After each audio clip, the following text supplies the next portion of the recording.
बाबा साहब देख रहे हैं आप, आज फिर वही हुआ।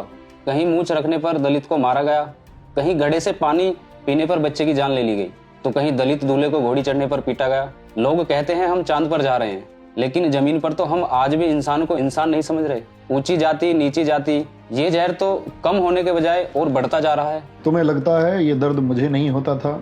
जब मैं उस दौर में था तब हमें जानवर से भी बदतर समझा जाता था। हमारी परछाई से भी लोग दूर भागते थे। मुझे लगा था कि अगर मैं कानून बना दूंगा, सबको एक बराबर खड़ा कर दूंगा, तो शायद लोगों की मानसिकता बदल जाएगी।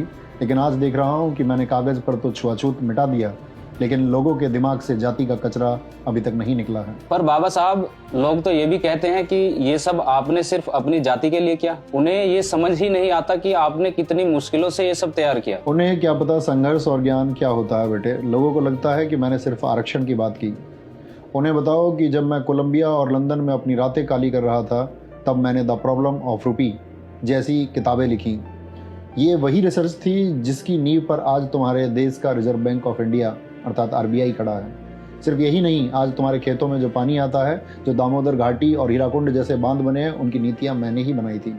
मैंने 18 घंटे जागकर पढ़ाई की, अपनी आंखों की रोशनी गंवाई, ताकि मैं भारत को दुनिया के सबसे बेहतरीन देशों की कतार में खड़ा कर सकूं।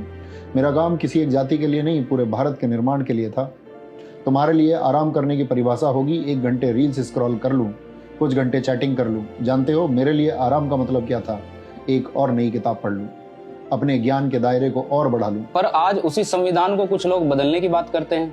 उन्हें लगता है कि संविधान हटेगा तो देश मजबूत होगा। मूर्ख हैं वो लोग। वो ऐसा इसलिए कह पाते हैं क्योंकि तुम खामोश हो। संविधान कोई कागज का टुकड़ा नहीं है। संविधान वो लक्ष्मण रेखा है जो तानाशाही को तुम्हारे घर में घुसने से रोकती है। जाकर उन अंधभक्तों और विरोधियों से कहो कि यह संविधान सिर्फ दलित या पिछड़ों की ढाल नहीं है। जिस दिन यह किताब हटी, उस दिन कोई नियम नहीं बचेगा, फिर जिसकी लाठी उसकी भैंस होगी। आज जो गरीब, सवर्ण या मध्यम वर्ग का आदमी पुलिस की आंखों में आंखें डालकर बात करता है, वो इसी संविधान की वजह से है। या रूल ऑफ लॉ है। अगर संविधान गया तो तुम सब, चाहे ब्राह्मण, शूद्र या दलित हो, सब गुलाम बनोगे। उस दिन इंसान की कीमत खत्म हो जाएगी और पुराना दौर लौट आएगा।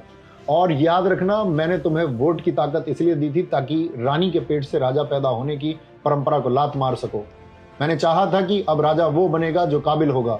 लेकिन अगर तुम गुलाम बनने को तैयार हो तो गलती मेरी नहीं है, तुम्हारी है। बाबा साहेब, हम शर्मिंदा हैं। हम आपके संघर्ष को भुला बैठे। हम जातियों में बंटकर एक दूसरे का गला काट रहे हैं, जबकि आपने हमें इंसान बनाने का सपना देखा था। हम विज्ञान छोड़ पाखंड में उलझ गए। शर्मिंदा मत हो बेटे, और अपना सिर मत झुकाओ। मुझे कमजोर और रोने वाले लोग पसंद नहीं। मुझे वो युवा चाहिए जिसकी रीढ़ की हड्डी